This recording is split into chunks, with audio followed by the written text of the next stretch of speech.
Hello student, चलिए देखिए हम लोग पिछले वीडियो में लेसन 6 तक कंप्लीट कर चुके हैं। ठीक है, अब लेसन 7 आ गया है आपका टेंस। तो टेंस बहुत ही इंपॉर्टेंट टॉपिक है, महत्वपूर्ण टॉपिक है। तो चलिए आज शुरू करते हैं। पहले आज इंट्रोडक्शन सिर्फ मैं इस वीडियो में बताऊंगा, उसके बाद अगले वीडियो में मैं आपको एक एक करके टेंस को पढ़ाऊंगा, क्योंकि इंट्रोडक्शन ही मेरे लिए काफ़ी हो जाएगा।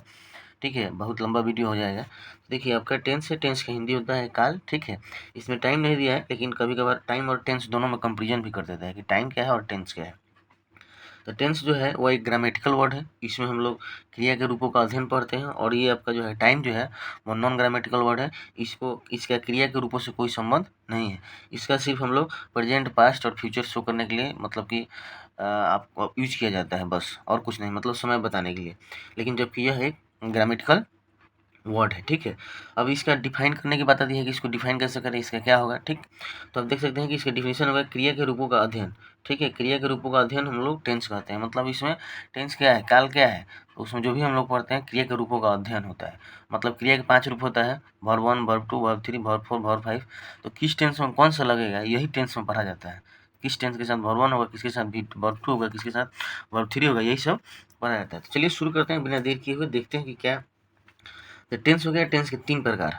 ठीक है, 3 प्रकार आपका हो गया। पहला प्रकार हो गया present tense, past tense, future tense. जबकि पहले पास्ट टेंस होना चाहिए, बाद में प्रेजेंट, तब बाद में फ्यूचर, क्योंकि पहले जो बीत गया वो आया था। ठीक है, ऐसे जनरली बोलने के सेंस में हम लोग इसका यूज कर देते हैं, लेकिन पहले सबसे पास्ट होना चाहिए। तो प्रेजेंट टेंस का हो गया आपका वर्तमान काल, पास्ट टेंस का हो गया भूतकाल, फ्यूचर टेंस का हो गया भविष्य काल। अब देखिए, अब आपका कह रहा है कि इसको ये 4 प्रकार हो गया, इसका हिंदी दे दिया है। सॉरी 3 प्रकार हो गया, इसका हिंदी दे दिया है। अब यहाँ प्रत्येक का देखेंगे, टेंस के कह रहे प्रत्येक टेंस के 4 भेद हैं। प्रेजेंट टेंस के 4 भेद इस प्रकार है। तो पहला एक का नाम दे दिया है प्रेजेंट, पास्ट, आपका प्रेजेंट, प्रेजेंट, प्रेजेंट। ठीक है, प्रेजेंट इंडेफिनिट, इसको हम लोग सिंपल प्रेजेंट भी कहते हैं। ये प्रेजेंट टेंस का पहला का 4 प्रकार है। ये पहला का 4 प्रकार है आपका। उसके बाद फिर दूसरा इसी का प्रेजेंट का जो होगा वो प्रेजेंट इम्परफेक्ट होगा।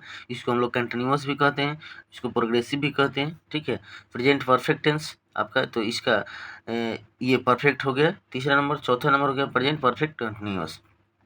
देखते हैं क्या कह रहे हैं। ठीक इसी प्रकार पास्ट टेंस का और फ्यूचर टेंस के भी 4 भेद होते हैं।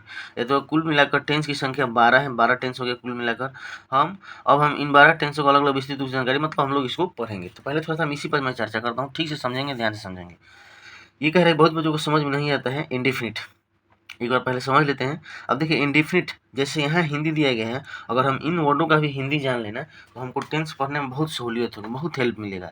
ठीक है, क्योंकि आगे चलकर जब क्रिया कैसे हो रहा है, कैसे घटित हो रहा है, अगर यह पता चल जाएगा तो क्रिया का सिर्फ घटित होने से हम लोग अनुमान लगा लेंगे कि वह किस टेंस में है। जैसे इंडेफिनिट हो गया या सिंपल हो गया तो सामान्य हम लोग कह सकते हैं। इंडेफिनिट मतलब अनिश्चित या सामान्य। ठीक है, तो इसमें जो भी चाहे वो प्रेजेंट में हो, पास्ट में हो, फ्यूचर में हो, जनरली सामान्य बातों के लिए इस आपका इंडेफिनिट का प्रयोग किया जाता है। किसी भी टेंस में, चाहे प्रेजेंट में हो, पास्ट में हो, फ्यूचर में हो। इम्परफेक्ट मतलब अपूर्ण हो गया, अपूर्ण।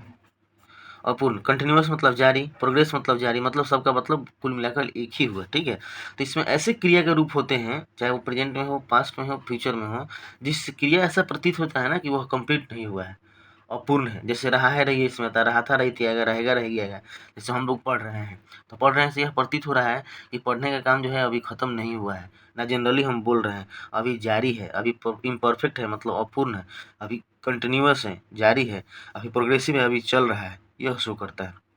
तीनों टेंस में यही बात होता है। ठीक है, अब बात आ गई तीसरा टेंस, कह रहा है कि प्रेजेंट परफेक्ट टेंस। तो परफेक्ट टेंस का परफेक्ट का मतलब हो गया पूर्ण, बस। यहाँ इम्परफेक्ट का मतलब अपूर्ण हो गया, परफेक्ट का मतलब पूर्ण हो गया। तो इसमें ऐसे वर्ब आपको मिलेंगे हिंदी का, ठीक है, जिससे आपको पता चलेगा कि वह क्रिया जो है वो फिनिश हो चुका है, खत्म हो चुका है, परफेक्ट हो चुका है। इसीलिए इसमें चुका है, चुकी है, चुका था, चुकी थी, चुकेगा, चुकेगी, चुकेगा आता है। ठीक है, जैसे एक आपको बताता हूँ कि मैंने पढ़ा लिया है या मैं पढ़ा चुका हूँ। तो आप बताइए कि पढ़ा चुका हूँ मैं जो है वो आपका पढ़ाना क्रिया जो है वो ख़त्म हो चुका है कि हो रहा है, कि जनरल वे में बोल रहे हैं कि होने की बात है। तो चुका हूँ मतलब परफेक्ट हो गया है, यानी काम परफेक्ट हो गया है। तो हम लोग इस सेंस से भी अनुमान लगा लेते हैं, हिंदी मीनिंग से भी, कि किस टेंस में है। ठीक है, प्रेजेंट परफेक्ट कंटिन्यूअस। अब देखिए यहाँ परफेक्ट भी और कंटिन्यूअस भी है। तो मेरे हिसाब से अगर हम यहाँ इम्परफेक्ट को कंटिन्यूअस कह सकते हैं, तो कंटिन्यूअस को हम लोग यहाँ पर इम्परफेक्ट भी कह सकते हैं। इम्परफेक्ट कह सकते हैं, कोई दिक्कत नहीं, क्योंकि जब हम इसको कंटिन्यूअस कह सकते हैं, हालांकि ये कहीं बुक में दिया नहीं है, लेकिन जब हम इसको इम्परफेक्ट कहते हैं, कंटिन्यूअस कहते हैं, तो कंटिन्यूअस को इम्परफेक्ट भी कह सकते हैं। तो अगर इसका देखा जाए तो पूरा नाम आपको हो जाएगा प्रेजेंट परफेक्ट इम्परफेक्ट। मतलब अभी आपने परफेक्ट का मीनिंग लिखा पूर्ण और इम्परफेक्ट का मीनिंग लिखा अपूर्ण, तो इसका पूरा नाम आपका क्या हो जाएगा, पूर्ण अपूर्ण। ठीक है, पूर्ण अपूर्ण।